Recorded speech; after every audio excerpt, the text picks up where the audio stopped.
R. Almira, Rojan, dan Torik. Silakan. Saya yang tanpa presentasikan terlebih dulu. Ini yang submit Amira ya? Iya, Ibu. Sebentar Ya. saya buka file dulu ya, Bu.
Ibu, saya izin share screen.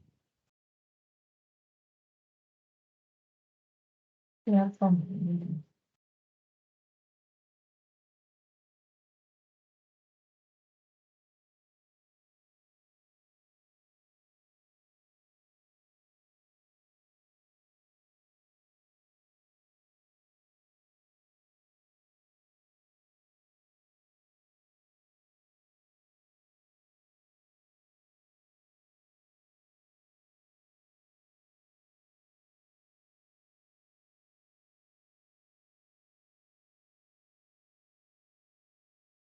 Ya, tidak terlihat.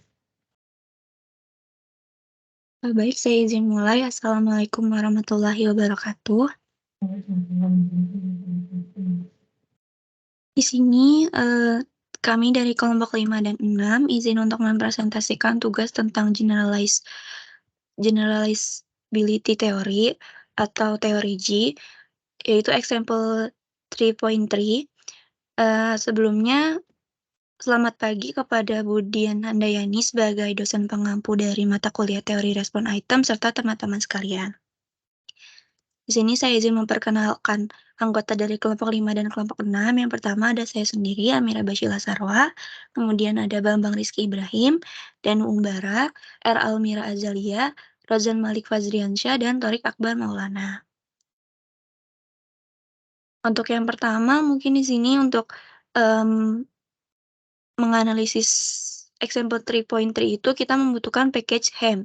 Nah, ini sudah pernah dijelaskan sebelumnya saat pertemuan luring, kita perlu menginstal package DevTools dulu. Kemudian kita panggil DevTools-nya. Nah, kemudian kita install package hem dari GitHub dengan menggunakan DevTools-nya ini dengan sintaks berikut. Nah, ini dari user cddSCA. Lalu kita panggil library hem-nya. Untuk selanjutnya bisa dilanjutkan oleh teman saya. Amira sudah coba? Sudah berhasil install package ham-nya? Sudah, Ibu, sudah berhasil. Oh ya, nah, silakan.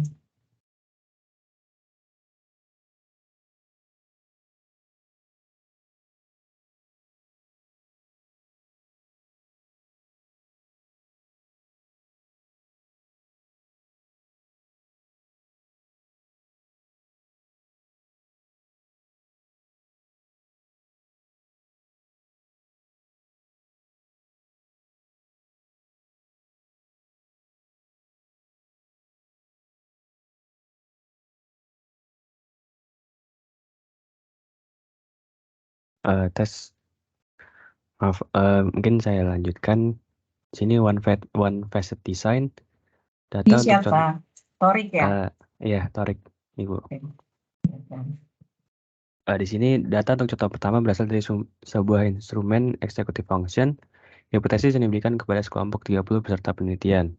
Di sini instrumen tersebut terdiri dari 10 item atau soal yang mendapatkan skor dikotomus yang mengukur kemampuan AF atau tadi executive functioning peserta.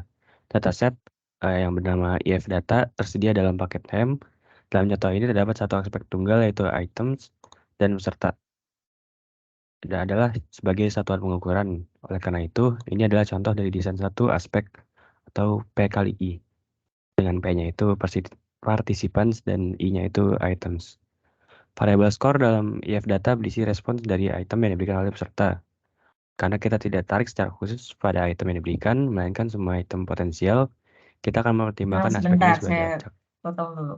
Sorry. Teman yang lainnya mungkin bisa disiapkan teman kelompok ini ya. Atau yang lainnya juga kan mengerjakan juga. Tolong dibuka R-nya. Nanti saya akan tunjuk, misalkan saya bilang tolong tampilkan data IF-nya itu seperti apa. Harus bisa ya. Oke, lanjutin dulu, sorry. Saya minta temennya yang lain buka R-nya.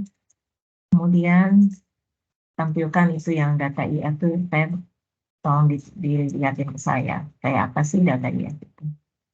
Itu ya. Kan Torik lagi menjelaskan ini. Temennya yang lain yang buka R. Ya, lanjut Torik. Ya, baik, Ibu. Tadi variabel skor dalam IF data berisi respons dari item yang diberikan oleh peserta. Karena kita tidak tarik secara khusus pada item yang diberikan, melainkan semua item potensial, kita akan mempertimbangkan aspek ini sebagai acak. Sehingga direkomendasikan untuk memperlakukan aspek sebagai acak, kecuali ada alasan khusus untuk perlakukan aspek sebagai tetap. Boleh scroll ke bawah.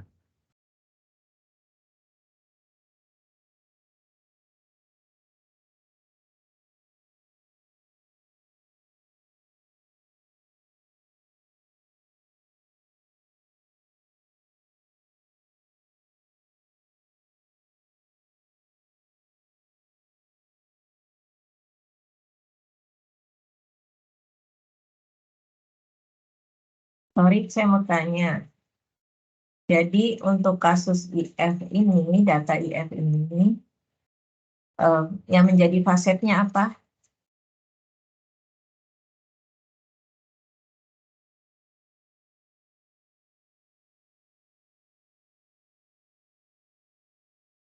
Yang menjadi fasetnya apa, Torik?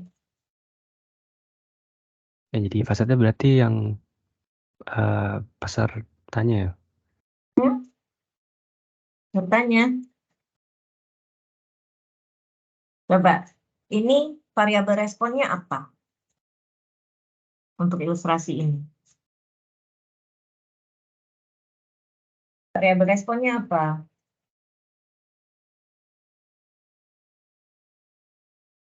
Untuk variabel responsnya berarti yang itemsnya.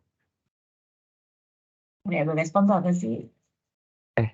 Variabel respons itu yang sebagai jadi Nah, apa variabel respon? Ini kan tentang one facet design, ya. Jadi kalau di Rancok itu ya rancangan satu faktor gitu ya. Nah ini dalam teori pengukuran, ya dalam inilah ya pengukuran kita measurement. Facet itu ya maksudnya faktor itu disebutnya dengan facet. Nah di sini tuh data yang akan yang diilustrasikan di sini executive function ini sebenarnya tujuannya mau ngapain? Variabel yang menjadi variabel responnya itu apa? Variabel interest lah ya, variabel of interest atau variabel respon. Kemudian variabel respon itu dipengaruhi atau dijelaskan oleh variabel apa-apa saja. Kemudian yang mau saya tanyakan juga, ini unit pengukurannya apa? Kesatuan pengukurannya atau apa sih objek pengukurannya? Unit of measurement-nya itu apa? Coba itu 3 itu yang saya tanya. Satu, variabel responnya apa? Jadi kalau membaca atau yang ini suatu penelitian gitu kan ya, terus kita menjelaskan ke orang atau kita lihat suatu kasus, itu sebenarnya apa sih variabel yang menjadi interest si penelitinya tuh apa? Kemudian apa-apa saja variabelnya yang dipertimbangkan? Variabel yang mempengaruhi atau variabel penjelasnya ya, yang mempengaruhi respon tersebut. Terus apa ininya satuan pengukurannya, unit of measurement-nya, apakah rumah tangga ataukah kan bisa ya, yang namanya unit of measurement itu satuan pengukuran. Saya punya data 36 baris loh. Nah, barisnya itu per barisnya tuh menunjukkan unit of measurement-nya. Satuan pengukuran kita tuh apa? Bisa jadi unit of measurement kita itu kabupaten.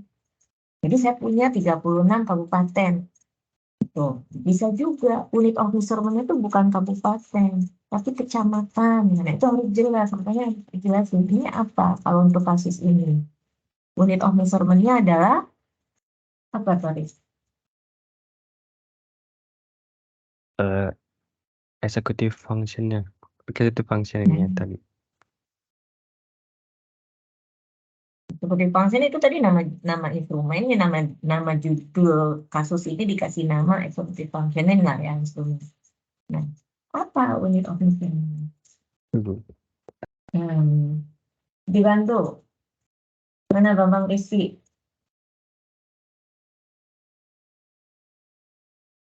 Diki,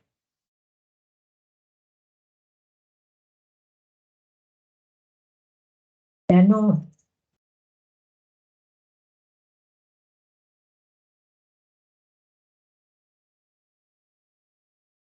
R. Amira. Apa ini unit of measurement-nya?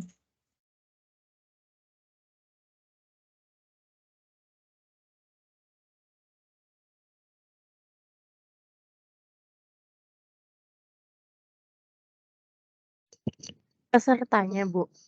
Nah, Partisipan.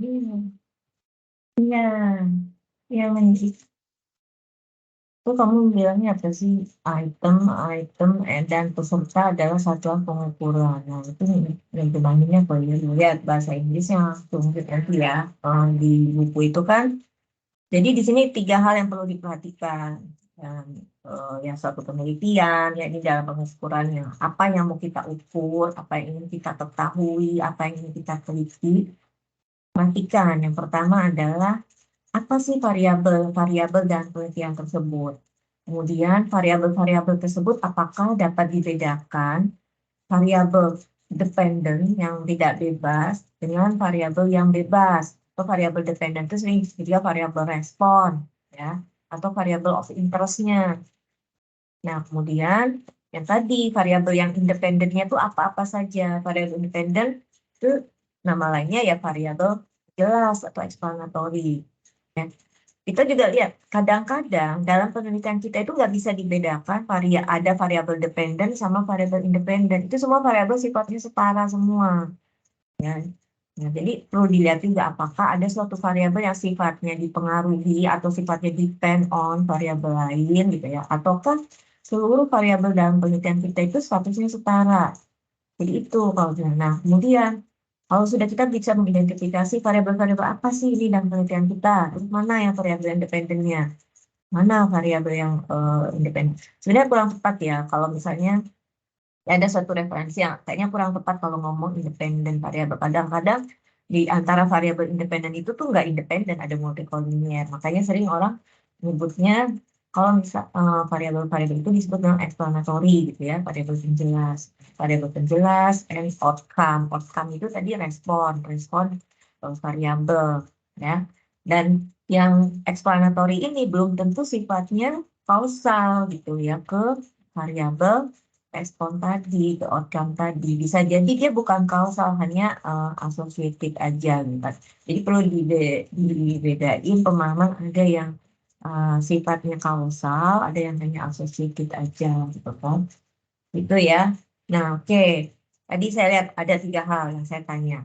Unit of measurement-nya apa? Satuan pengukurannya apa? Ya, satuan pengukurannya dalam hal ini adalah peserta atau siswa atau ya, responden lah ya yang diteliti dalam hal ini di sini dia nyebutnya partisipan gitu ya. Oke, terus yang berikutnya saya tanya fasetnya apa? Fasetnya apa, Tori? Kan di sini katanya cuma ada 1 fasetnya. Apa sih fasetnya?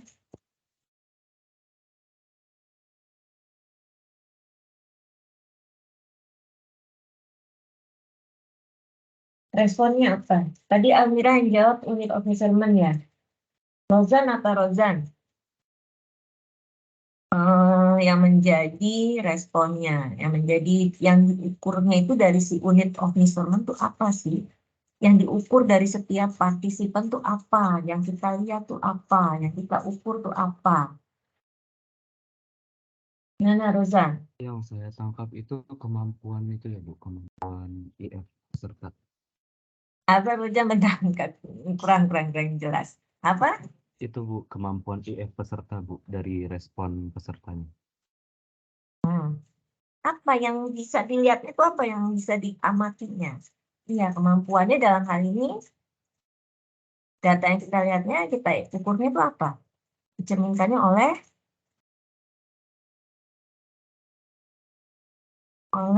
skor. Itu kamu udah nulis di situ. Ya. Kan yang kita lihat dari setiap siswa, dari setiap partisipan itu skor-skornya dia berapa. Nah, skor-skor itu yang nanti dianggap dalam hal ini mencerminkan kemampuannya. Memang betul yang mau kita ukur itu kemampuannya. Tapi kalau saya tanya, variabel tuh harus bisa mendefinisikan gitu, menuliskannya itu dengan jadi kebaca. Orang tuh bisa nulis bisa ngebayangin bahwa oh variabel respon itu adalah skor setiap partisipan dalam itu skor jawaban lah ya, skor respon partisipan dari instrumen pada instrumennya executive function. Mungkin kan tadi kan instrumennya itu kan terdiri dari 10 item kan. Ya, 10 item. Jadi setiap orang, setiap partisipan itu kan akan menjawab di setiap item-item itu nanti skornya tuh berapa. Nah, itulah skor itu yang disebut dengan variabel respon, variabel skor. Itu ya, jadi jelas menuliskan kalimat variabel, jangan langsung cuma variabel. Kalau memang kamu cuma nulis variabelnya itu adalah kemampuan peserta, itu kan berarti laten. Maka nanti tanya lagi, terus yang dimaksud kemampuannya di situ apa? Bagaimana mengukurnya? Ya harus tahu indikatornya itu apa. Itu ya. Oke, jadi ini unit of measurement-nya partisipan. Terus variabel responnya atau yang akan diukurnya dari setiap siswa gitu ya adalah skor jawaban lah ya, skor jawaban dia dari semua item itu kan pada instrumen UIF tadi. Nah terus fasetnya apa yang mempengaruhi berarti ya yang berkorelasi lah kira-kira ya berhubungan dan mempengaruhi skor si siswa tadi itu apa? Pengaruhnya dalam hal ini dia cuma satu faktor, adalah dari item-itemnya itu sendiri ya. Kayak di sini cuma ada istilahnya one facet, karena memang hanya ada satu faktor yang diperhatikan yang mempengaruhi si effort tadi. Yang terkait kondisi ya, kan waktu kemarin tuh sudah dijelasin yang mempengaruhi si keragaman respon itu ada yang terkait ke unit of measurement-nya gitu ya. Kemudian ada yang terkait ke kondisinya gitu kan. Yang terkait unit of measurement-nya ya dalam hal ini partisipan. Yang kondisinya itu yang item gitu kan. Terus itu yang komponen yang ketiganya itu sebetulnya yang galat pecah ya. Jadi di luar keragaman yang tidak dapat dijelaskan akibat unit of measurement, akibat partisipan dan oke, karena ini cuma ada satu faktor yang kita jadi perhatiannya, berarti tidak ada interaksi kan. Interaksi itu kalau lebih dari satu faktor ya kemungkinan ada interaksi. Kalau cuma satu faktor ya sudah, itu makanya cuma ada 3 term aja ya di equation 3 dihitungan itu kalau melihat.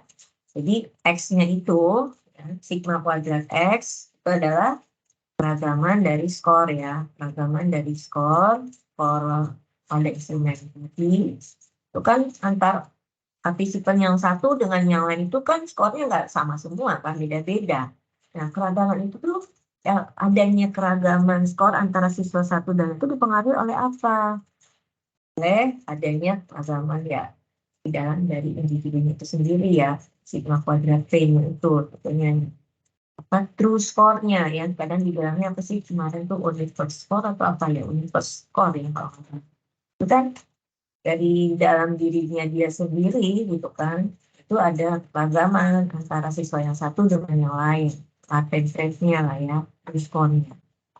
Nah, juga dipengaruhi oleh keragaman dari si partisipan ya, terkait dengan profesornya. Kemudian X itu, keragaman pada X itu juga dipengaruhi adanya keragaman yang di itemnya itu. Antara itemnya yang satu dengan yang lain, mungkin karakteristiknya kan ada yang difficulty-nya mungkin mudah gitu kan, ada yang mungkin lebih sulit untuk dijawab situ ya. Hal-hal tersebut yang terkait ke item juga mungkin bisa mempengaruhi keragaman pada X ya. Dan sebenarnya tadi X-nya score itu.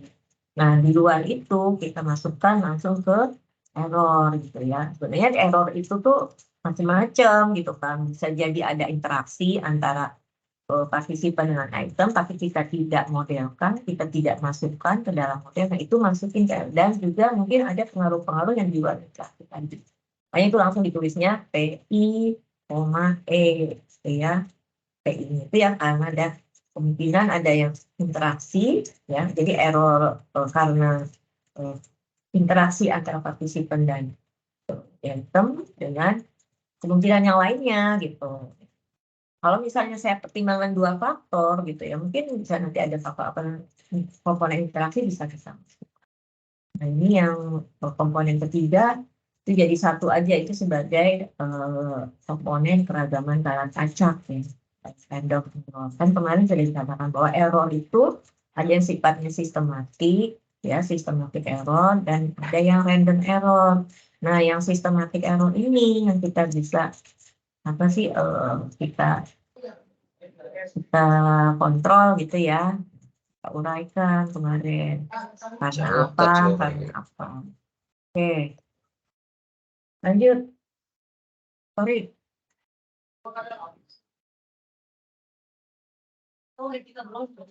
Iya baik Ibu. Di sini eh,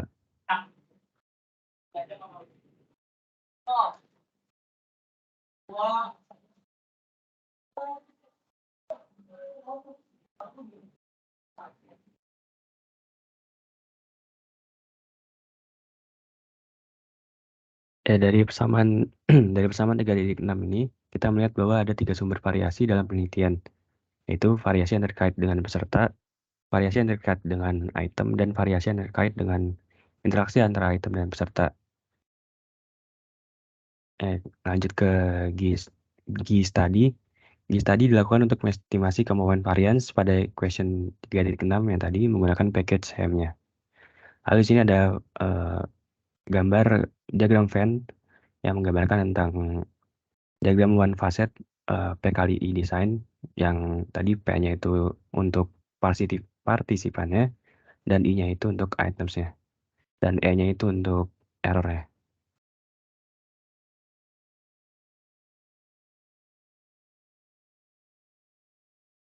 Lalu untuk mengestimasi varians partisipan item menggunakan sintaks Elmer untuk menentukan random efeknya. Efek tersebut adalah untuk participants dan items-nya. Dalam sintaks yang sama, skor digunakan sebagai variabel dependent. Setelah itu memanggil study function untuk model. Lalu di sini untuk sintaksnya, one facet mode, Elmer skor partisipan plus items, lalu datanya itu F data, lalu dilakukan analisis one facet, dipanggil tadi menggunakan function study, lalu untuk namanya yaitu one facet mode. Di sini mendapatkan hasil analisis estimasi varians dari GI study mencerminkan besarnya kesalahan dalam membuat generalisasi dari skor peserta pada satu item IF ke skor keseluruhan. Interpretasi varians yang diestimasi pada GI study adalah dengan menghitung persentase dari total varians yang diwakili oleh masing-masing komponen variansnya. Untuk one item test, ditemukan bahwa komponen varians untuk peserta hanya menyumbang 10% dari 10 varians. Angka ini cukup rendah sehingga one item test sangat tidak reliable. Untuk membantu interpretasi skor inverse, skor komponen dapat membuat histogram dengan menggunakan package lattice dan menghitung persentase item setiap partisipan yang benar menggunakan agregat, lalu dibuat grafik histogram.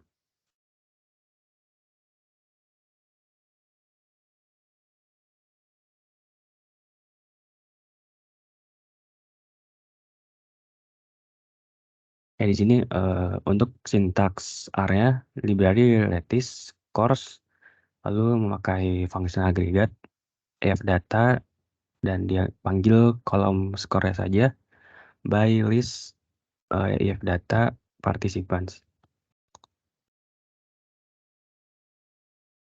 Oke, Lalu dulu tarik. ya, Saya mau tanya temennya yang lain ya. Tadi ini bisa digedein nggak? Ke atas lagi, ke atas lagi. Sebelumnya. Ya, udah stop. Gedein lebih ke tadi. Ya. Ini tanya ke Gilbert. Ada nggak Gilbert? Gilbert? Iya Ibu. Ya.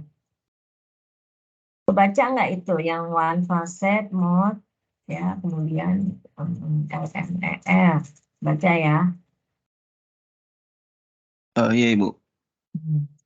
Itu fungsinya tadi LMER, kemudian skor itu tadi menunjukkan apa?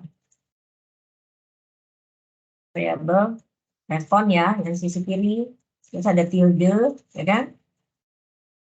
Ada tanda tilde, ya kan? Iya Ibu. Ya, kemudian ada angka 1, garis tegak, terus partisipan. Itu artinya apa?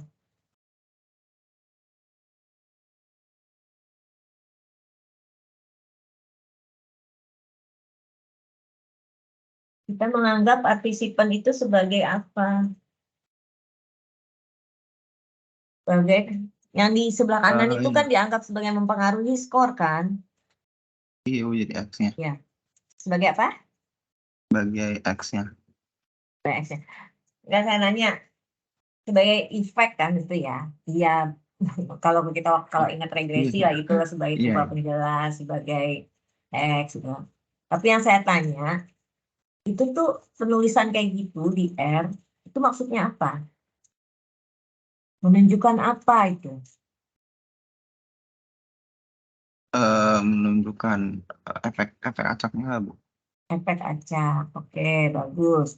Artinya di situ partisipan mempengaruhi skor dan tipenya random ya, tipenya acak. Kan saya bilang kemarin faktor-faktor yang mempengaruhi ya, suatu variabel of interest gitu ya, bisa sifatnya fix, bisa sifatnya random. Nah, menentukan fix atau randomnya ini ya peneliti lah ya yang menentukan gitu kan, dicek si penelitinya kalau memang dia nanti tujuannya akan mengeneralisasi bahwa pengaruh tersebut dianggap sebagai random sample dari suatu populasi lain yang lebih besar, maka kita menentukan itu sebagai random ya. Jadi dalam hal ini si peneliti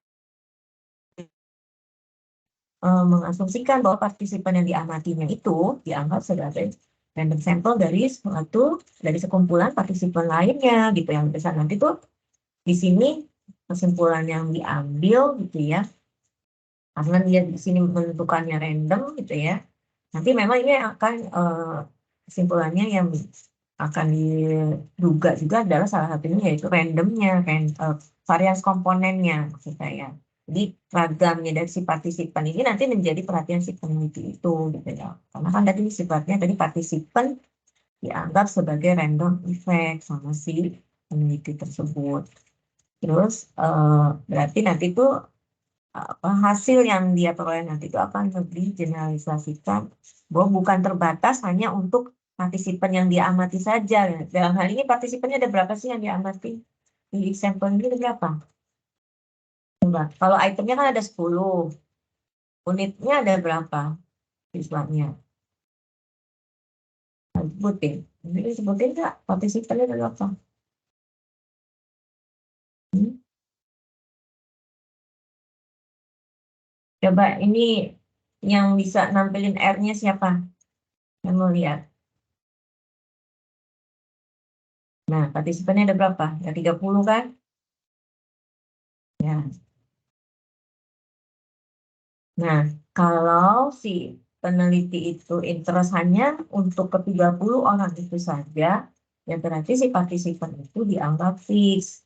Nanti penulisan di R-nya jangan pakai angka 1 garis tegak gitu ya. Tapi kalau si peneliti itu memandang bahwa hasil penelitian saya dari yang 30 peserta itu akan eh, generalisasi, ya 30 itu dianggap sebagai sampel acak dari sekian peserta lainnya gitu kan. Berarti kita akan menganggap si peserta ini sebagai random effect gitu ya. Nanti nulis itu apa nulis di model R-nya kan jadi akan beda. Dalam hal ini dia memandang semuanya random ya. Yang itemnya juga tadi dipandang random kan. Mana tadi? Atau yang bawah tadi. Nah, ini kan partisipan random, item juga random, itu kan ya. Mungkin langsung R-nya aja deh. Siapa yang mau tampilkan nih? Kelompok Amira. Amira. Amira mengambil R-nya, Amira Basyila. Maaf Ibu, tapi untuk bagian ini bukan saya yang ngerjain sih Bu, apa nggak apa-apa saya yang tampilin? Siapa yang ini? Torik Ibu. Torik. Oh, ya, oke, Torik. Kalau gitu Torik, tampilin R-nya juga Torik. Iya Ibu, saya skip. Nanti yang lainnya coba bantuin interpretasi dari hasilnya Torik yang ini ya, R-nya ya. Bukan hanya kelompok Torik deh, nanti yang lainnya juga kan sama ya, juga ngerjain ini. Torik kan nampilin R-nya, saya nanti nanya ke yang lain. Yang lainnya siap-siap.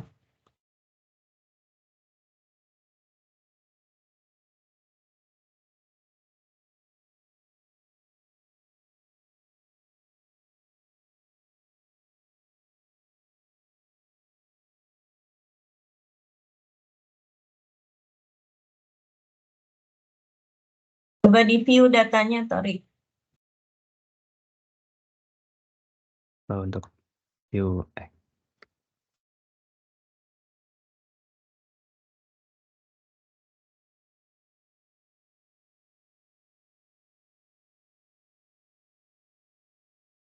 Oke, itu isinya apa? Kamu nggak bisa yang view yang kamu pakai R. Coba bagian data tuh nih kan. Bisa gedein lagi nggak, Torik?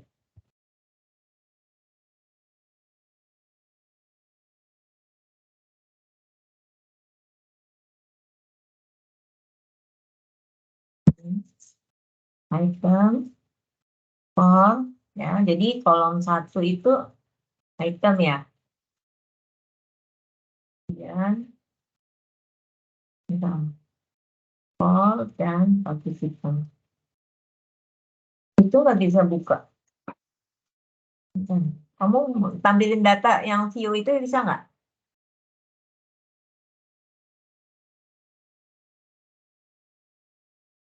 View, coba ketik.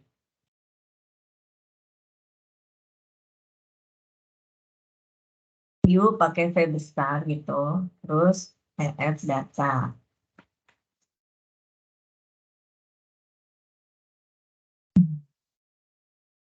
Terus kelihatannya. Gitu kan? Masuk kayak tadi ya. Itu kan ada 111, ada apa? 112131 sampai berapa berarti? Sampai 30.1 gitu. Ke bawah.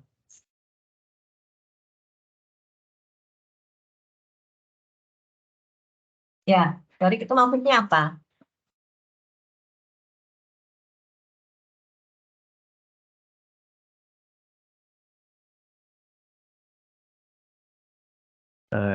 dari 35.1 ini maksudnya 35 itu ada total ada 35 dan satunya itu kelompok sampelnya. Kan ada yang dua juga ya. Jadi itu orang yang kedua gitu. Gituin kan? Bisa jelasin nggak struktur datanya? Ya kan? Jadi itu untuk orang dulu dari 1 sampai 30 itu item-itemnya dari nomor 1 sampai 10 gitu. Iya Ibu, yang 1 sampai 35 itu yang pesertanya. Untuk 1.1 dan .2, .3 dan seterusnya itu soalnya atau items soalnya. Jadi kalau misalnya itu 4.2 berarti dari orang yang keempat. Untuk soal nomor 2 gitu ya. Iya Ibu.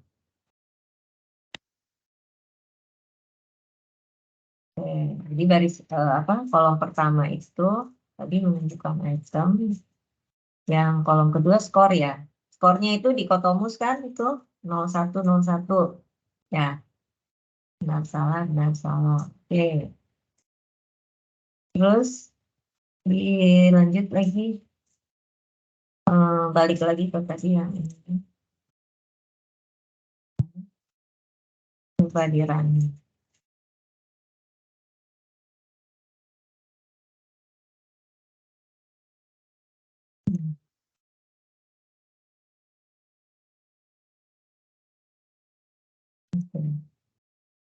Ini digedein nih. Kelihatan dia window-nya. Nah, oke. Temen yang lain jelasin.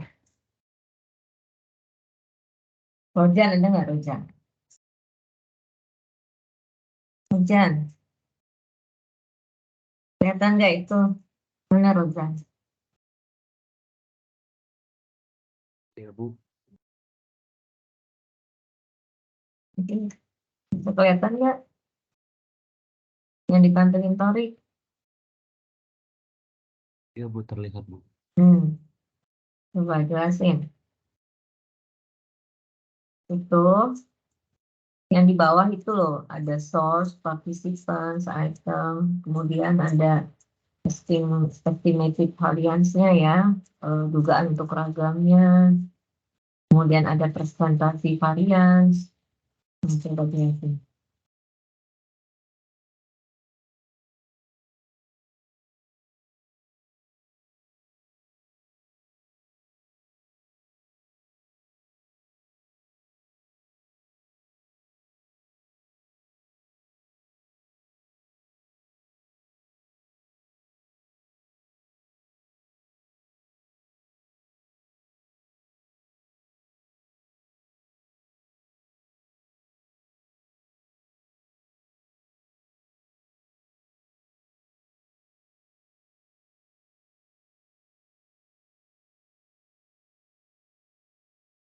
Mana?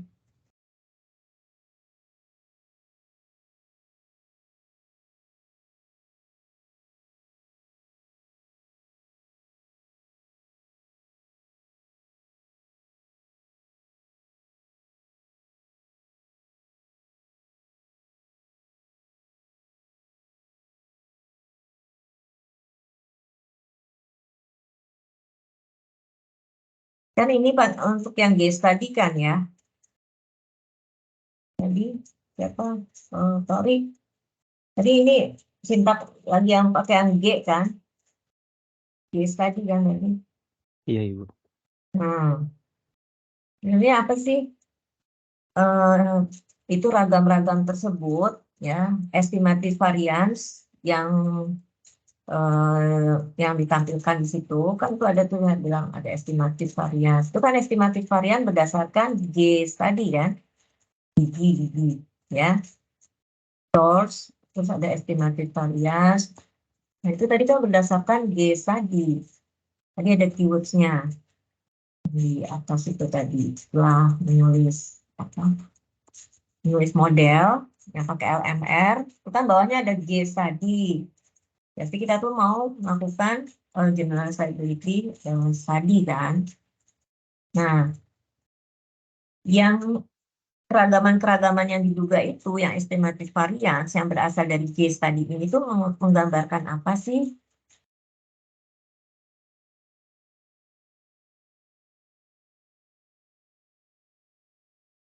Menggambarkan, itu kan ada nilai-nilainya.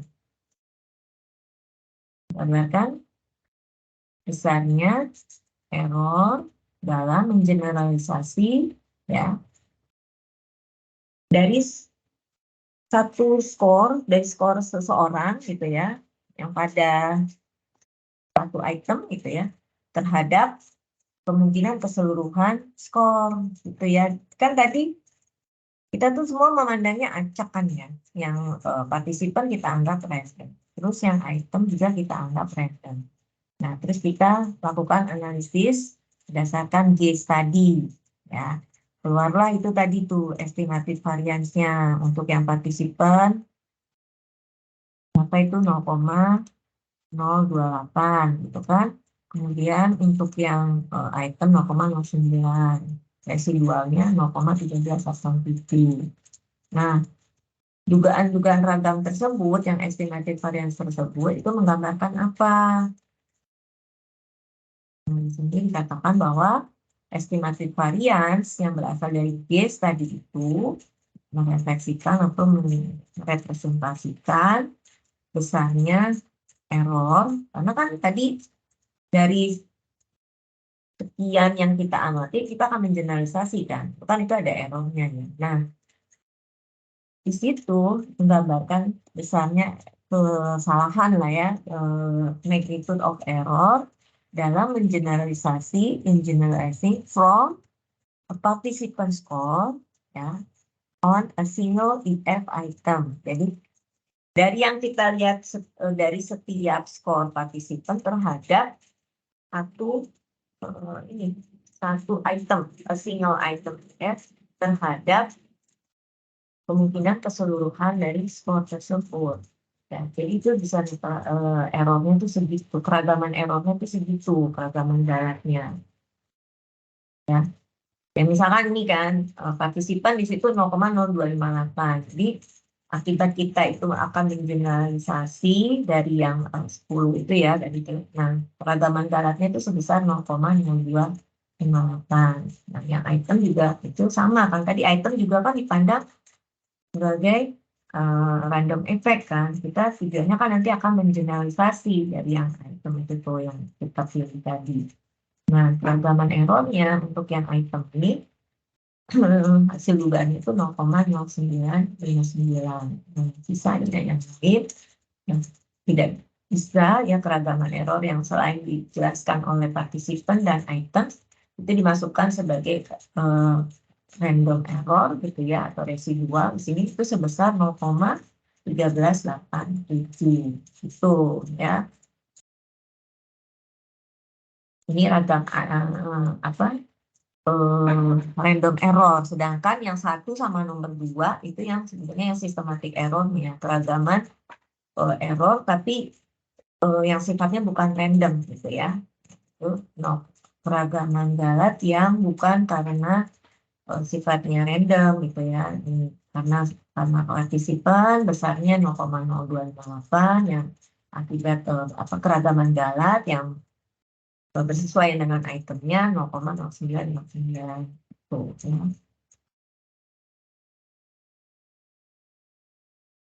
Jadi itu nanti dipahami lagi ya kalimatnya di situ bahwa the estimated variance from the G study itu reflect the magnitude of error in generalizing from a participant score dari satu skor partisipan pada satu single item gitu ya, pada satu item tertentu lah ya, terhadap their universe score. Jadi kita tuh mengeneralisasi untuk dari yang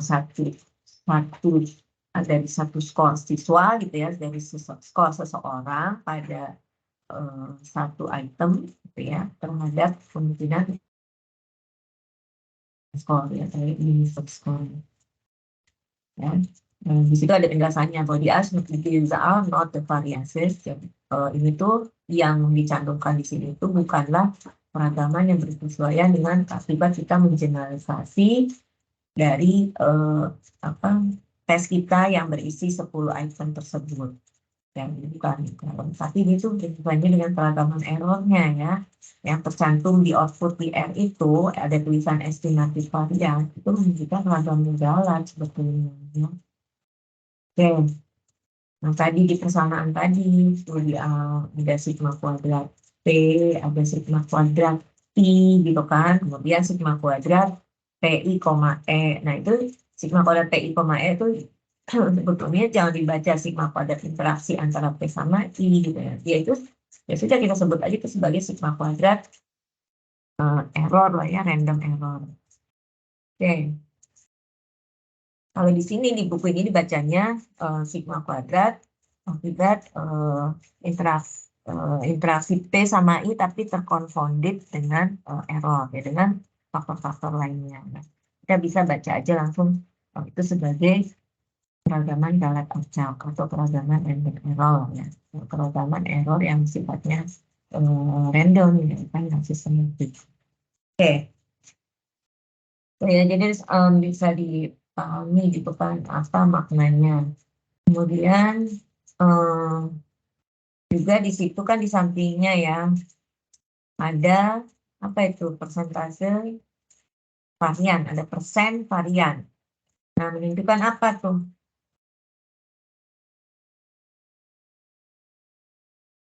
R Almira, mana R Almira? Kolom terakhir itu menunjukkan apa? Ada tulisan persen varian. Interpretasinya gimana?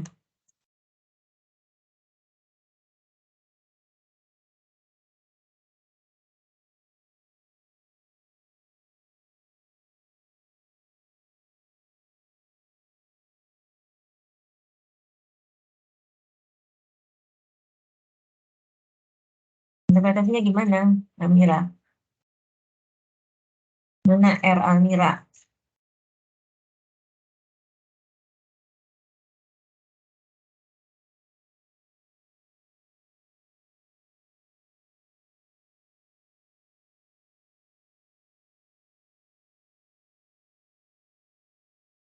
Halo?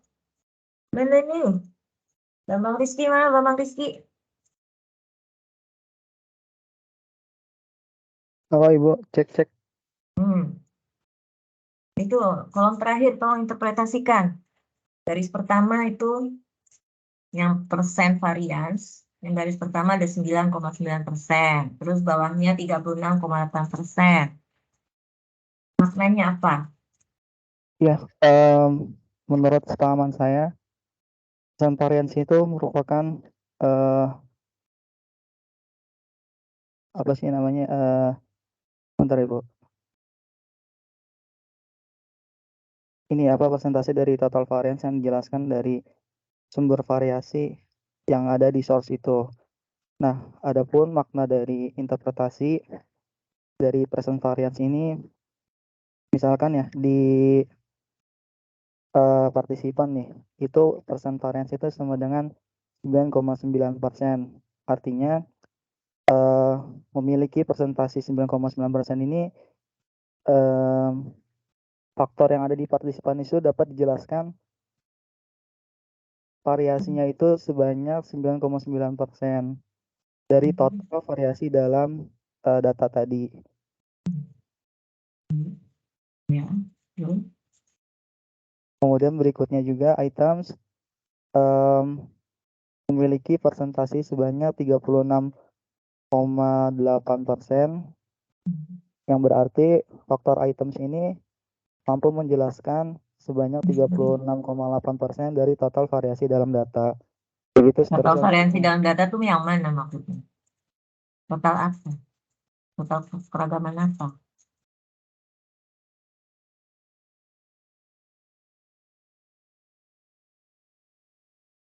Partisipan menyumbang persentasinya sebesar 9,9%.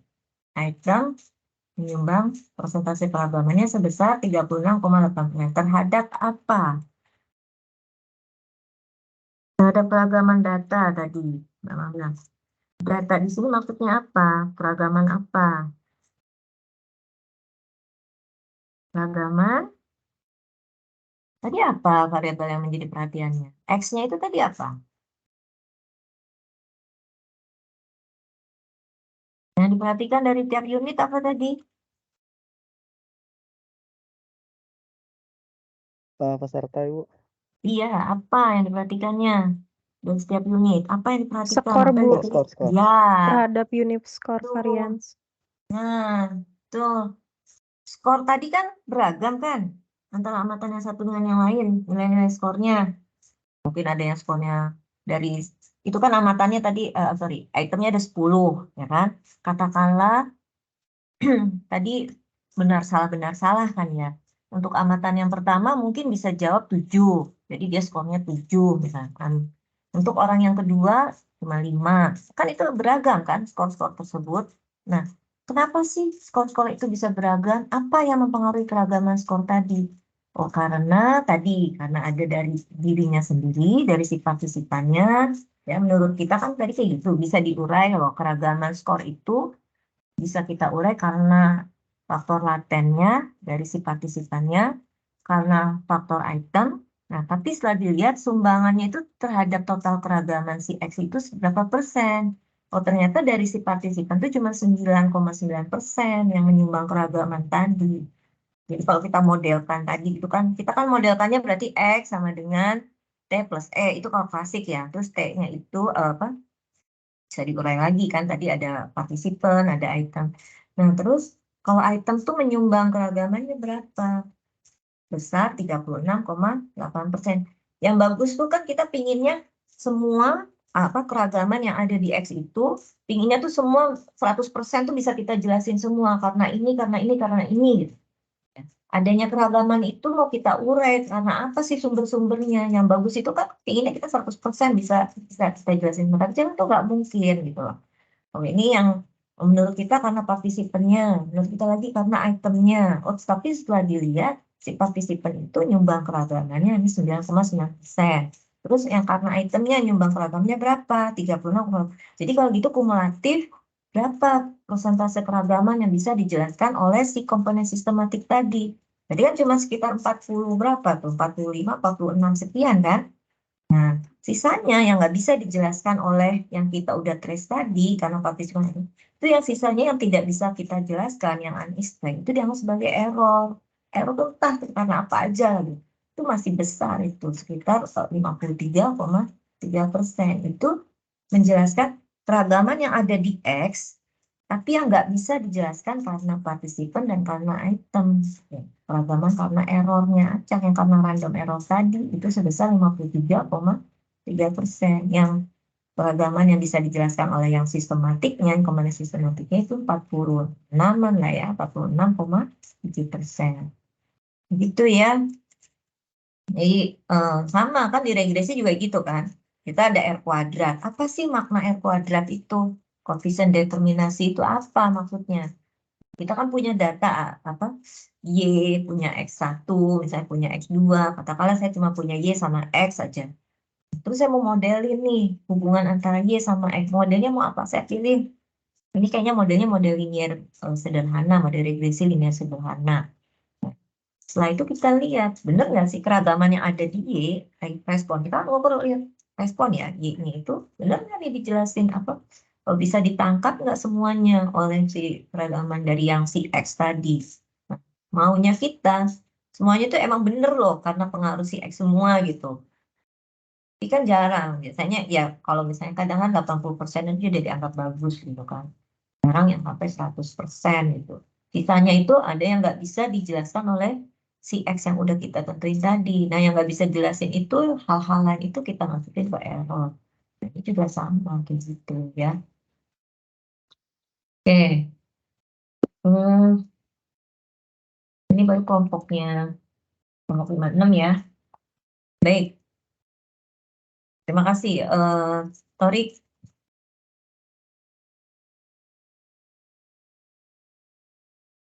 Dan saya lagi. Bentar. Saya mau tanya yang lain ya kelompok lain. Ini kelompok 5 mana? Karena kelompok yang lain sama kan? bahasa ini juga ya, panjang banget. Bentar.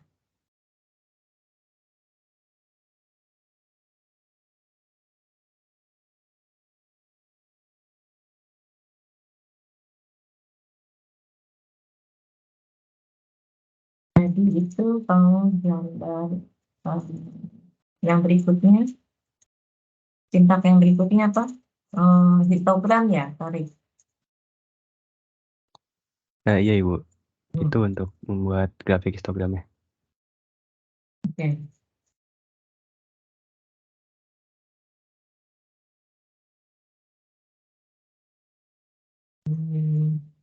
Coba dikeluarin. Diranin.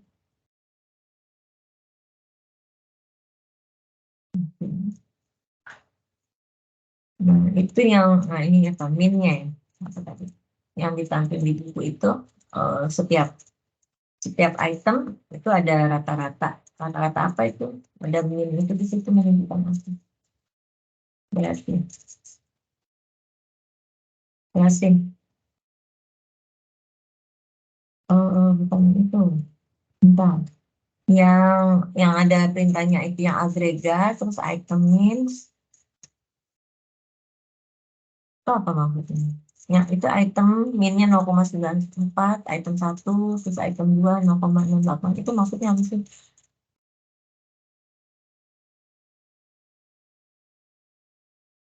Yang Maksudnya- ini ya Bu. Ya, itu kan item 1 0,94. Maksudnya apa tuh? Danu. Mana danu?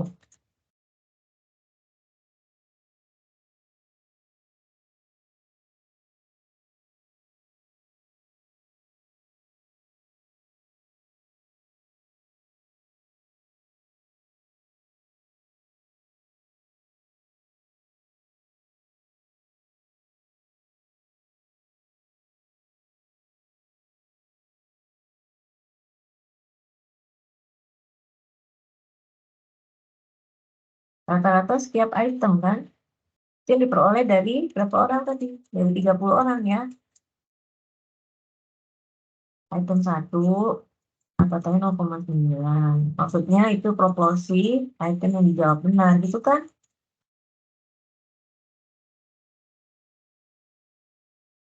Mana namanya Farah Sadilah.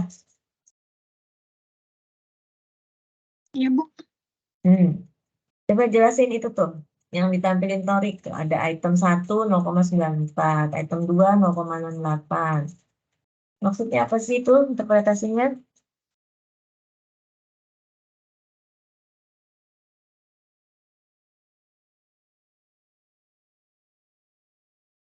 Itu rata-ratanya sih, Bu, di situ tulisannya. Apa? Rata-ratanya. Iya, maknanya apa? Rata-rata apa itu maksudnya? Coba yang nomor 1 aja dulu. Item 1 min 0,94. Apa sih maksudnya?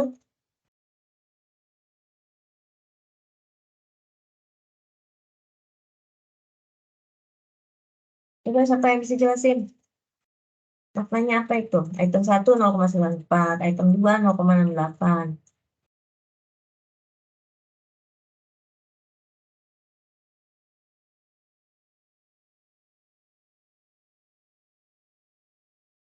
Rata-rata, itu dibilang rata-rata apa maksudnya? Itu pada di histogram tidak kelihatan. X lah.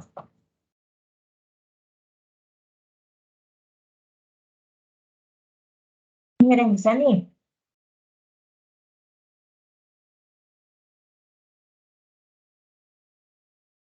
Rata-rata proporsi peserta menjawab benar pada setiap soal kali, Bu. Jadi item 1 ada berapa persentase yang jawab benarnya? 0,94. Ada 94%, ya kan? Iya, Berarti gampang apa enggak itu item 1? mudah, Ibu. Nah, iya. Yang paling susah nomor berapa? 10. 10. 10 berapa sih? Nggak tahu. Nomor 10. Nomor 4 Ibu. Nah, nomor 4. Oh, ya. Benar ya, 0,09 ya, nomor 4 ya. Sama nomor Sama 7 nomor ya? 7 Ibu ya. Iya. Karena cuma sedikit tuh yang jawab benernya, proporsinya cuma 9% ya, sekitar 9%. Jadi item 1 itu proporsi yang menjawab benar 94%. Ada dari 30 orang ya, 94% jawab benar. Kedua, 68% dan seterusnya. Seperti itu. Nah, kalau ditampilkan itu histogramnya kayak gitu kan tuh. Yang histogram yang apa? Datangnya paling tinggi itu di sekitar berapa? 0, berapa 70-an ya, 75, 77 itu ada berapa? Itu sorry. Yang ini kan count ya. Berarti itu 0, 5, 10 itu menunjukkan apa sih? Siswa ya. Menunjukkan siswa apa? Proporsi item yang benar. Bawah itu 0,9. Ini apa ya? Itu histogram itu menunjukkan apa sih yang digambarin sama dia. Proporsi item yang menjawab benar 0, sekitar 0,2 itu ada 1, ada 2, ada berapa? Kita sudah itu bukan apa kan? Kita menunjukkan persentase item yang korek. Persentase item yang pada event sistemnya.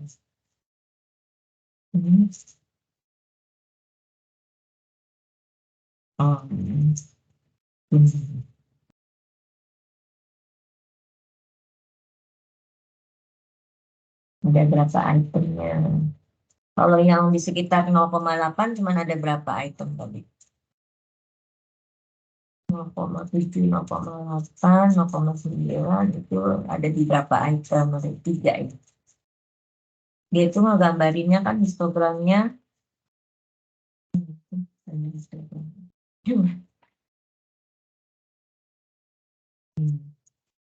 Ya, oke.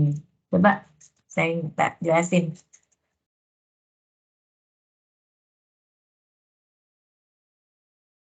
Ada yang bisa jelasin itu histogram? Lihat deh. Itu kan dia bagi-bagi tuh ya. Sampai yang sebelumnya 0,2, ada 0,4, 0,6, sama 0,8. Terus coba tarik ini pakai kursornya. Gerakin yang paling rendah dulu. Nah, batangnya itu kan? Itu ada berapa kira-kira count-nya? Ada berapa item di situ? Yang proporsi item benarnya itu sekitar sampai 0,2. Tadi cuma 2 ya? Item berapa sampai item berapa tadi? Item 4 sama 7, Bu. 4 sama 7. Itu sekitar 2 apa 3 itu berarti count? 2 kayaknya, Bu. 2. Oke. Ya, Bu. Terus yang berikutnya ada berapa? Itu dari 0,2 sampai berapa tuh? 0,4 ya? 0,3. Mungkin, Bu. Gimana ya itu bacanya?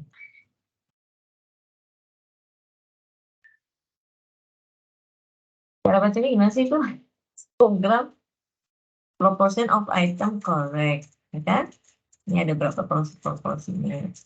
Terus kalau yang ini, itu kan kayaknya yang batang yang kedua kayak count-nya dari 5 gitu ya. Atau count itu menunjukkan orang kan? Coba menurutmu apa ini? Proportion of item correct. Yang benar-benar yang ada berapa persentase item yang dijawab benar.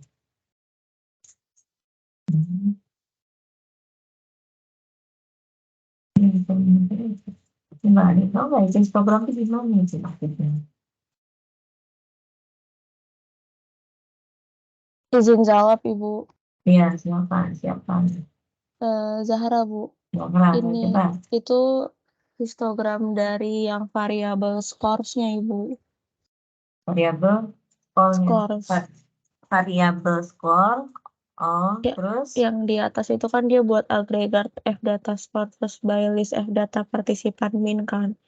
Itu kalau di run tuh scoresnya keluar angka-angkanya ada kayak gitu. Jadi ya ini bener sebanyak dari 0 sampai 0,2 itu ada dua buah dari dua data, terus yang 0,2 sampai 0,4 tuh ada sekitar 6 berarti yang dan seterusnya gitu Bu. Ya itu Bu yang ditampilin tarik. bentar. Jadi yang itu grup 1 itu dari soal 1 gitu maksudnya. Apa gimana sih? Coba. Gimana cara? 1 terus 0,4, 2 terus 0,3 itu maksudnya gimana? Itu orang yang ke 1. Iya, itu orang yang ke 1 terus skornya 0,4. Dari total keseluruhan yang bisa dia jawab benar 40% gitu ya. Iya, Oke, terus orang yang kedua. Yang kedua 30%. 0,3. Terus dia sampai bawah udah berapa? Tapi ya ini yang bingung juga saya itu sampai 35 Bu, karena kan partisipannya 30 ya. Iya. Oh, 35 ya? Partisipannya emang 35 Ibu. Oh, 35. Tadi di sini. 35 bukan 30 ya? Iya 35 Ibu. Tadi tulisannya kayaknya 30 deh. Keliru tadi. Pas ngeliat datanya ternyata ada 35. Oh, oke. Ya sudah. Berarti itu pesertanya ada 35 orang. Gitu ya. Partisipan yang ke-35 itu dia bisa menjawab benar gitu ya. Dari seluruh item itu yang 10 item itu ada 70% gitu ya. Partisipan yang 34 dia 50%. Oke, terus dihistogramkan gitu yang 70%, yang 80%, yang 50% itu ada berapa orang gitu ya. Itu ya jangan. Itu kan. Ya, lanjut nih. Nanti dipindah lagi ya ini buat baca histogram ini tadi bingung ya. Nah, oke. Jadi kalau kita lihat ya, item tadi itu kan tadi dari item 1 sama item 10 gitu ya. Keragamannya itu besar gitu ya. Tadi sampai dari 9% yang menjawab benar sampai ada yang 94% yang menjawab benar ya. Item 1 itu tadi yang paling mudah gitu ya. Nah, di situ dibilang bahwa the item is range from 0,09 sampai 94 itu menunjukkan quite a lot of variation. And apa itu? Corroborates itu apa? Corroborates the height menyumbangkan ya apa ya? Kontribusi yang dari corroborate itu apa ini? Menguatkan. Corroborate menguatkan persentase keragaman yang dapat diperhitungkan oleh item tinggi. Nah, tadi persentase keragaman nanti yang bisa yang bisa diperhitungkan oleh item itu ada sebesar berapa tadi? 36,8% kan? Nah, tadi kan kita udah lihat dari sebelumnya, gitu kan? Oh, ternyata keragaman, proporsi keragaman, tadi kan persentase keragaman X itu yang disebabkan atau yang bisa dijelaskan oleh item itu tadi kan sebesar 36,8%. Itu lumayan tinggi ya, besar. Kenapa ya besar juga? Oh, ternyata tadi memang tingkat kesulitannya juga relatif besar juga keragamannya dari yang mulai tadi 0,09 sampai 94% gitu ya. Oke. Nah, kemudian juga kan tadi sampai 53% ya residual variance-nya. Nah, itu kan berarti hal-hal yang tidak bisa dijelaskan atau tidak bisa diperhitungkan oleh item sama partisipannya gitu ya. Itu kan cukup besar juga tuh. Jadi tidak bisa diurai. The large residual variance captures both the participant by item interaction and the random error, which we are unable to distinguish, yang tidak bisa kita uraikan, yaitu sebesar 53,0%. Maybe, ya, some items were more easily answered by some participant, ya. Mungkin beberapa item itu lebih mudah dijawab oleh beberapa partisipan, or maybe there was systematic variance, ya. Jadi ini kalimat itu lagi menjelasin kenapa ya itu keragaman yang disebabkan oleh galat acaknya itu masih besar, masih lebih besar dari 50%. Kita kan pengennya tuh ragam error tuh sekecil mungkin kan. Jadi kira-kira kenapa ragam galat itu masih besar? Masih ada keragaman di X yang masih belum bisa kita jelaskan, gitu ya. Nggak bisa cuman karena partisipan sama item doang. Nah, kira-kira karena apa? Nah, di situ ada kan kalimat berikutnya. Maybe some item more easily, terusnya ya. Ada yang mungkin lebih mudah dijawab oleh beberapa orang, tapi yang lainnya mungkin ada juga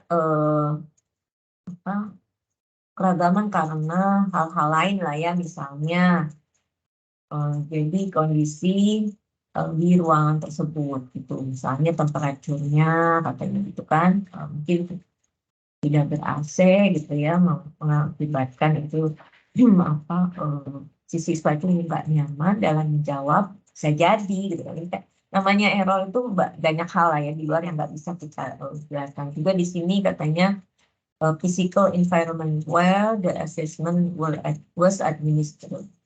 Ya, lingkungan kondisi fisik ketika assessment itu diberikan, ketika instrumen itu diberikan. Bisa jadi misalnya ya kondisi fisik itu tadi diantaranya suhunya gitu kan, panas gitu. Atau misalkan ruangannya itu di sekitarnya berisik banget gitu kan, ada yang lagi potong rumput atau apa, sehingga suara mesinnya itu membuat membuat konsentrasi si peserta itu nggak fokus gitu kan. Nah, hal-hal yang kayak gitu tuh kan nggak bisa kita sampai diuraiin satu-satu gitu kan, nggak diteliti ya pengaruh. Itu masuknya ke random error. Ya, bisa jadi karena itu ya yang, atau katanya mungkin juga hanya sebagai hal-hal yang tidak bisa dijelaskannya pos itu hanya karena ya random error aja, misalnya karena si pesertanya katanya kelaparan atau mungkin juga emang udah lelah gitu ya pada saat mengerjakan ya. Nah, itu tuh yang either way katanya kita tidak bisa menguraikan sumber-sumber ini ya dari sumber yang satu dengan yang lain ya pada komponen data tadi. Oke. Jadi we can conclude from the case study that one item test of EF is not going to be very reliable ya. Tidak sangat tidak Oke, di sini nggak reliable ya, which is not a surprising outcome. Memang nggak terlalu aneh, nggak aneh lah, emang itu tuh tadi nggak terlalu reliable ya. Sama di sini memang tadi lihat errornya itu juga besar gitu ya. Kemudian what we would likely do next is consider. Nah, sekarang gimana kalau kita modifikasi? Unreliable-nya pasti tadi kan nggak bagus tuh ya, kalau melihat dari ragam galatnya aja udah gede gitu kan, jadi mungkin reliabilitasnya juga rendah gitu. Nah, sekarang kita akan apa yang mesti kita lakukan? Yang kita lakukan adalah yang kita mainkan, yang kita adjust bisa adalah banyaknya soalnya, the length of our test gitu ya, untuk mengurangi galat dan juga untuk meningkatkan reliabilitas dari si skor ya. Nah, itu untuk mengatur-ngatur itu gitu ya, mau apa yang adjust tadi. Nah, kita bisa coba periksanya melalui D study ya. Oke, kemudian yang berikutnya saya minta kelompok lain deh. Atau nggak apa-apa deh Rojan aja, Rojan. Torik terus ya yang ini, atau yang lain deh, Torik gantian deh Torik. Saya ingin lihat yang lainnya juga share R-nya. Terima kasih Torik. Ya, saya izin tarik share screen-nya ya, Bu. Ya. Ya, ke kelompoknya ini. Salah kan yang string kelompok ini 9 sampai 10. Apa yang mau saya string? Tampilin R-nya.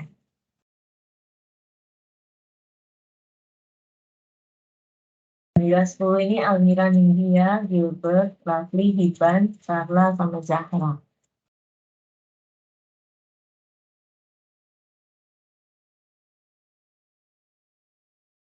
R-nya ya, Ibu. Ya.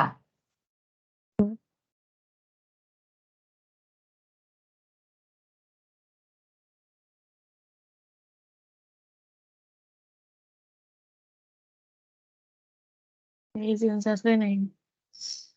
Oke.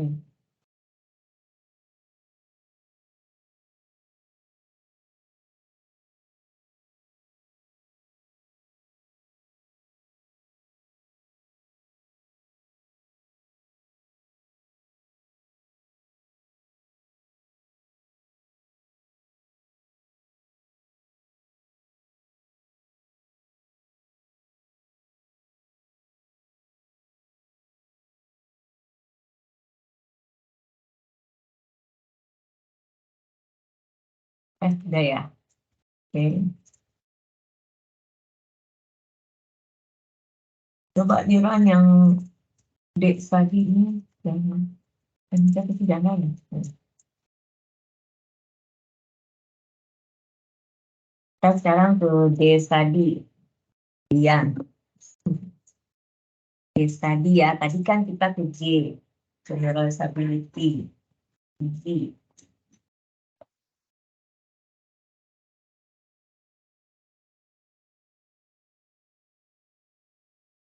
Nah ya, muncul ya. Oke, sudah dapat.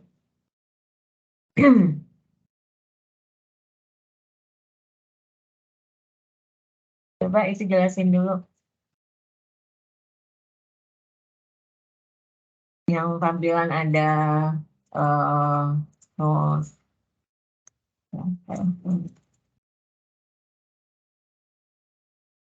Tapi juga itu betul ya.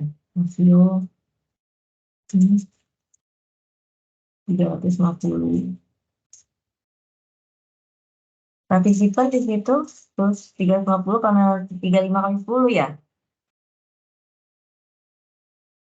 Item ada 10 ya.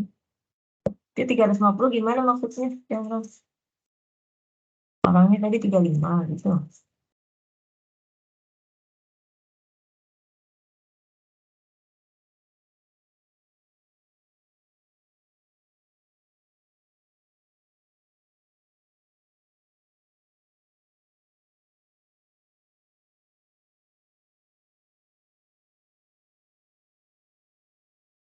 Oh, di sini ada yang tadi tentang IF data tadi, gitu ya. Nah, kita kan akan lakukan di sini apa D tadi, ya. Yang kasus IF tadi kan hanya ada satu faset ya, dimana tadi fasetnya itu adalah item.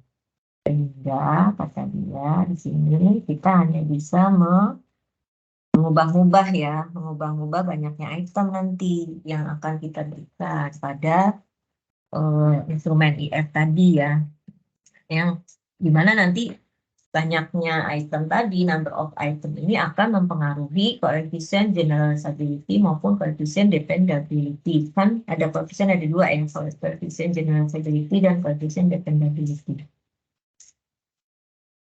Nah, misalkan kita sekarang ini mengetahui reliabilitas dari tadi ya, instrumen tadi, F tadi.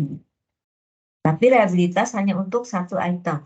Ya, di situ kalimatnya, if we were interested in calculating the reliability of one item IF test, we would do the following. Nah, di situ kan ada sintaknya itu N sama dengan C, item sama dengan 1 gitu ya. Yang pertama ya. Zahra, yang di atas itu. Nah, itu. Itu kan D study one facet, unit, participant, terus N sama dengan C, kolom ya, item sama dengan 1. Ini banyak. Katakan ini cuma banyaknya itemnya cuma 1 nih. Gimana kalau kita misalnya membuat suatu instrumen, tapi banyaknya itemnya cuma 1 gitu. Maksudnya gitu kan ya. Dilihat di situ koefisien general stability-nya 0,15. Kamu dapat segitu 0,15 yang tinggi. Mana sih?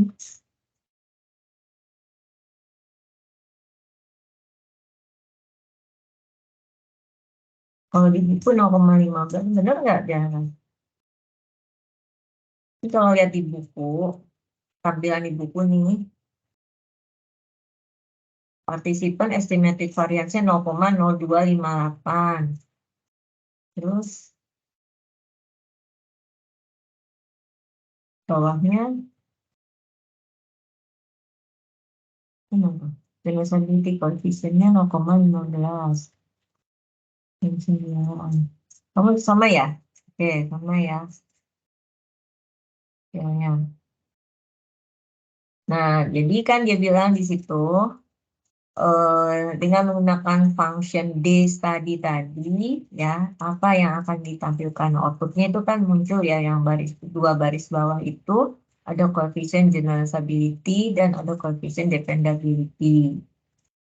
Nah, jadi di sini kita lihat dari yang D study itu menunjukkan bahwa kalau suatu tes itu hanya terdiri dari satu item, gitu ya, maka nanti koefisien general stability-nya sekitar 0,16 dan koefisien dependability-nya itu sekitar 0,10.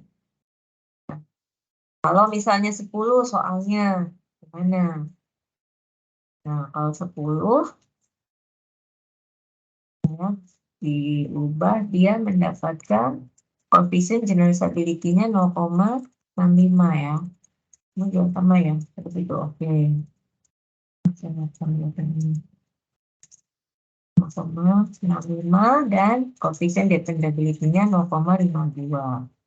Nah, di sini katanya koefisien reliabilitasnya itu masih cukup kecil katanya ya, karena kan masih 0, ininya 0,65, yang satunya 0,52.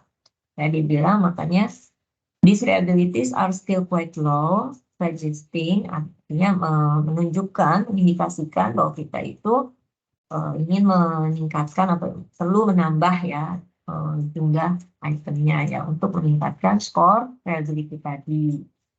Oke. Kemudian di sini apa lagi bawahnya itu kita bisa apa? Kita hitung gitu ya peragaman galat relatif menggunakan Velval. Juga kita bisa menghitung keragaman galat absolut ya, karena nanti tujuannya buat menghitung koefisien tadi. Kamu tampilin juga nggak? Jangan. Sama ya, ada ya. Oke. Nah. Itu yang enggak apa yang ada yang relatif, ada yang absolut. Itu gimana sih maksudnya?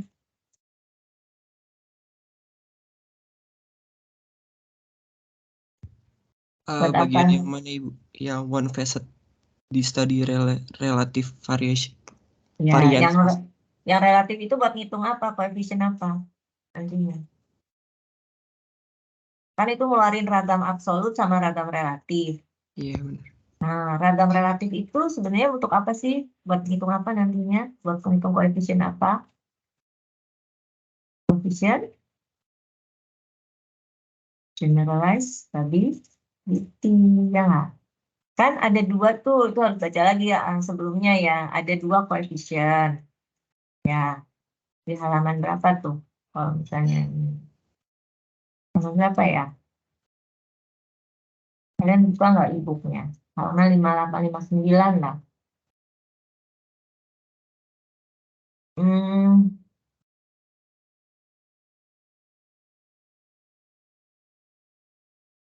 Kamu halaman 5859. Jara, kamu lagi buka nggak Jara? bukunya.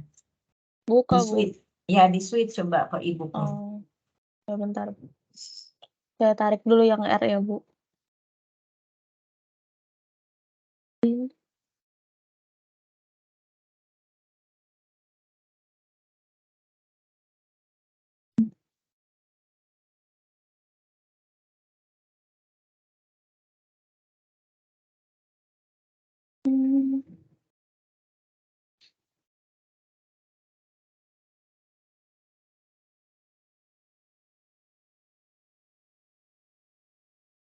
Udah, ya kan?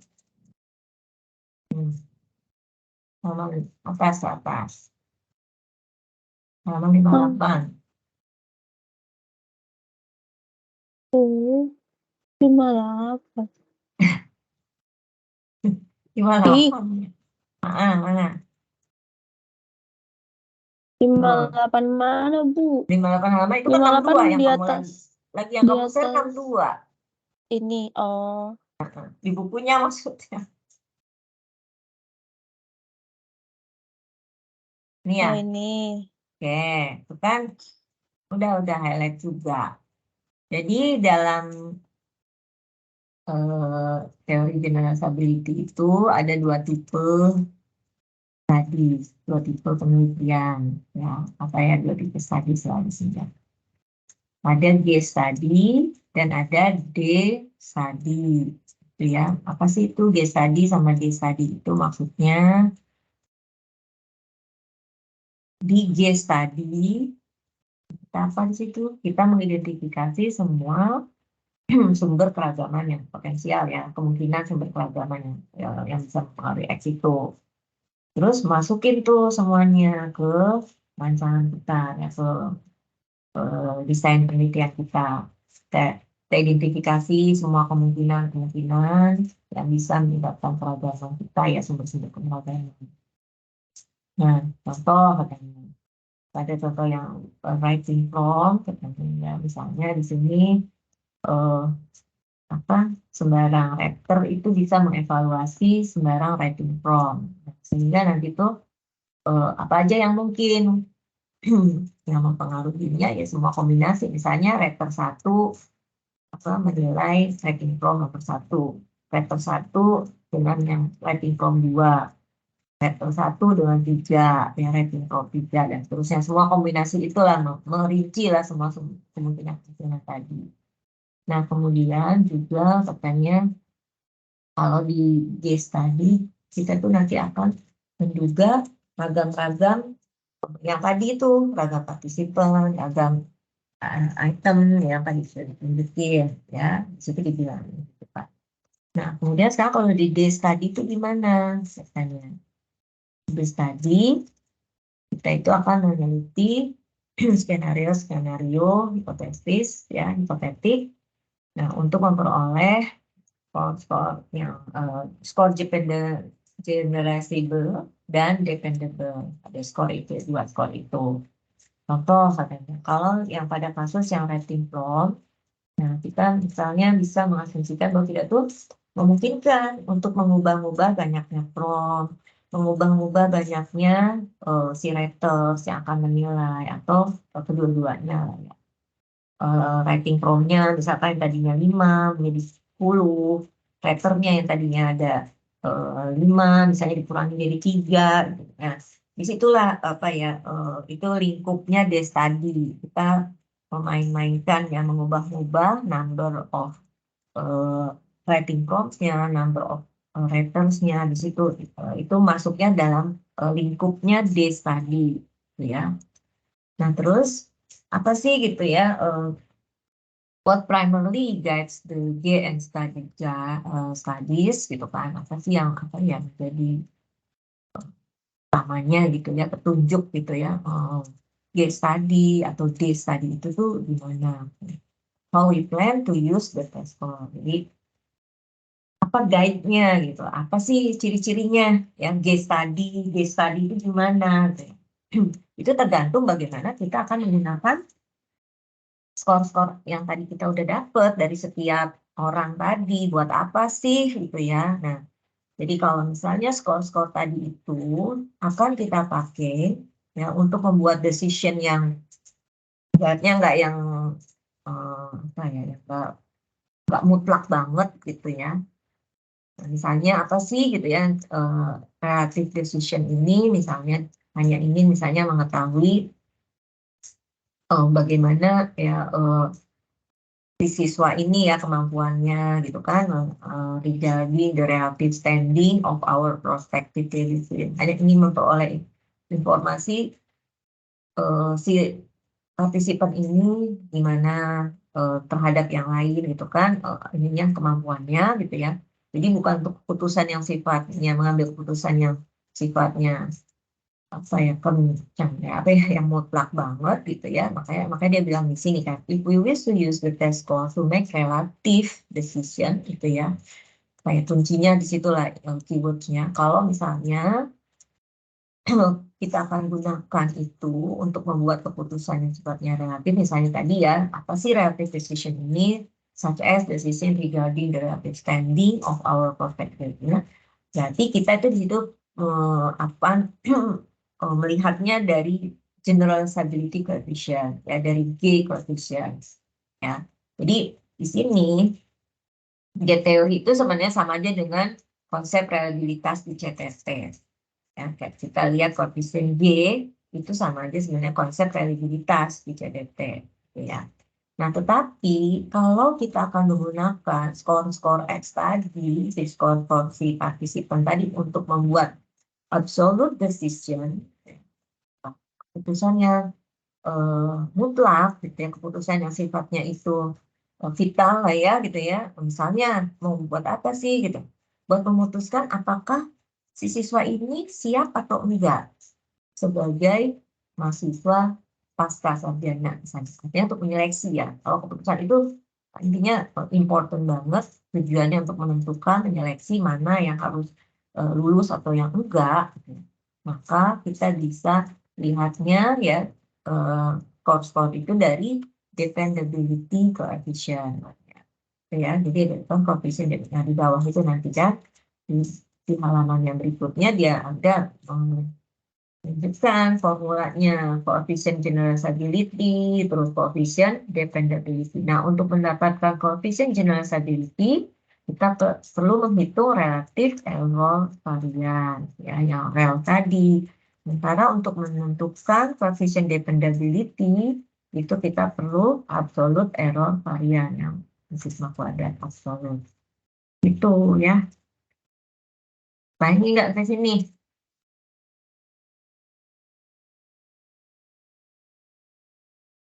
Ya, tanya di situ kan ada rumusnya tuh 3.4 di penyebut ada sigma kuadrat rel di 3.5 sigma kuadrat absolut gitu ya.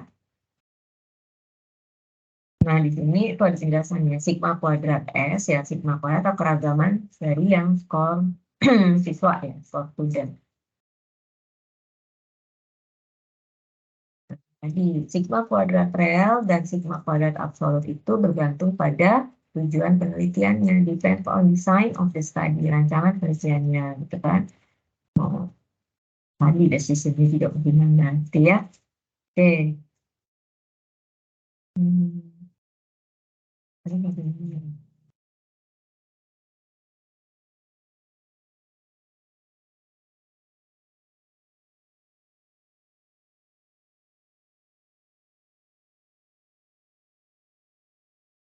Ini masih Chandra ya, saya.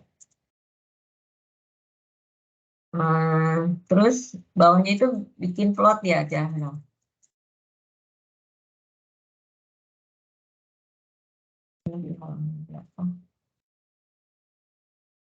Jadi salah satu cara efektif untuk memvisualisasi pengaruh kalau banyaknya tes itu ditambahin gitu kan, ada aktivitas, kita bisa lihat juga melalui plotnya. Kita buat plot. Nah, ini maksudnya apa nih? Coba jelasin. Ya, nah. Mungkin saya yang jelasin Ibu, ini bagian. Oke, boleh. Mungkin dari gambar 3.4 ini bisa kita lihat kalau dengan menggandakan panjangnya itu dari 10 hingga 20 item itu menghasilkan peningkatan reliabilitas yang paling signifikan. Dan itu juga bergantung pada penggunaan skor tes. Mungkin puas dengan reliabilitas itu sedikit di bawah 0,8. Gitu, Bu. Bentar, jadi panjang tes itu kamu bisa uraikan atau bisa jelaskan dengan menyebutkannya banyaknya item ya. Length of test itu kan bilang banyaknya item kan, banyaknya item pada tes tersebut ya. Iya, benar. Oke, di situ diplot untuk banyaknya item dari 10 sampai 60 gitu ya. Iya, benar. Terus kalau kita gandakan dari 10 menjadi 20. Dari 10 item menjadi 20. Kalau 10 tadi berapa ininya dependability-nya? Hanya 0,5. Kalau 10 0,5 ya. Itu bukan 0,5. 0,52 ya. Nah, begitu digandakan menjadi 20 itu naiknya lumayan. Tapi itu kalau 10 kayaknya titiknya kecil ya. Di bawah itu berapa sih? Di bawah 0,6 ya. Kalau 10 item. Iya, di bawah 0,6. Di bawah 0,6 ya. Begitu 20 biasanya langsung besar ya. Terus 30 lumayan lah. Tapi dari 50 ke 60 nggak terlalu besar penambahannya ya. Yang lumayan yang paling signifikan memang dari 10 sampai 20 gitu.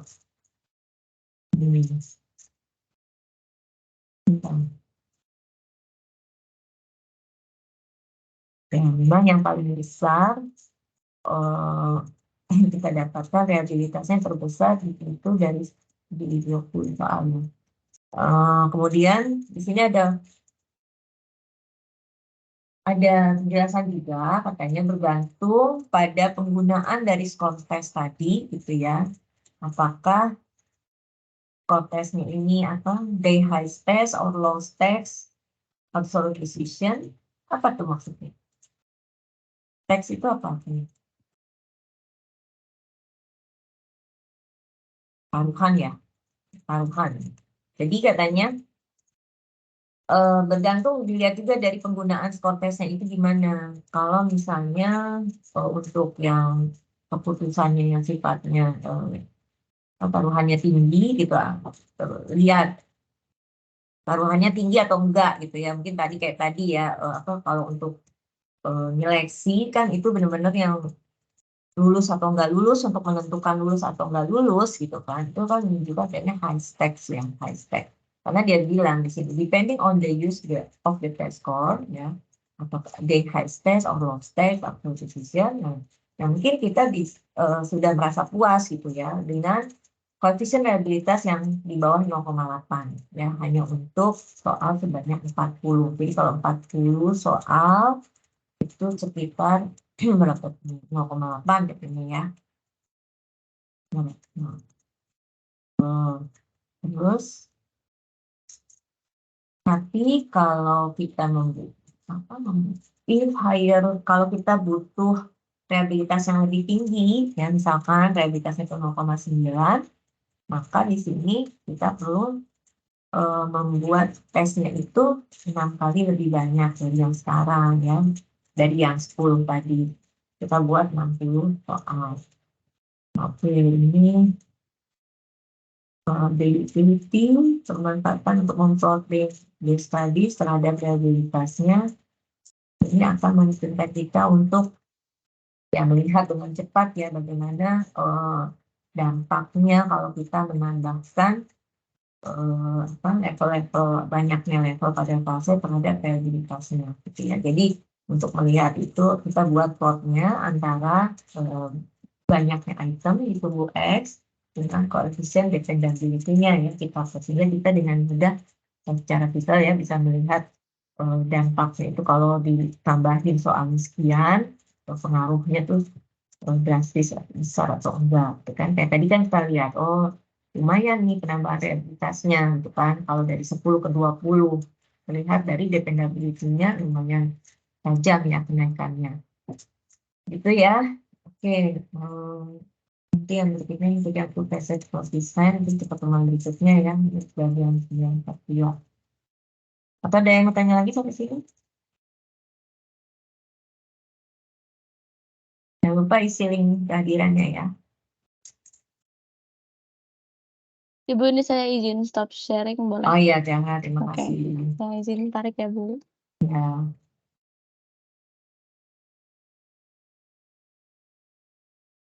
Nggak ada ya? Oke.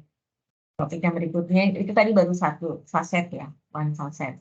Nah, berikutnya tuh nanti ada two facet, ada 2 faktor. Ya, two facetnya, ada yang partialnya state, ada yang close gitu kan. Itu mengakibatkan fixed asset. Nah, itu nanti juga dilihat masing-masing ada case tadi, ada case tadi. Ya, tadi sudah dijelaskan apa indikasi atau petunjuk kita case tadi sama case tadi itu gimana gitu ya. Intinya yaitu tergantung kita akan menggunakan hasil pengamatan kita itu untuk apa decisionnya yang tadi low apa relatif atau absolut gitu ya. Oke, ada nih yang tanya dari kami ya, jangan ya. Baik, kalau tidak ada saya akhiri untuk pertemuan hari ini. Terima kasih semuanya. Assalamualaikum warahmatullahi wabarakatuh. Waalaikumsalam warahmatullahi wabarakatuh. Terima kasih, Ibu. Waalaikumsalam Warahmatullahi Ya, wabarakatuh. isi ya link presensinya ya. Pak Leo saya izin. Terima kasih.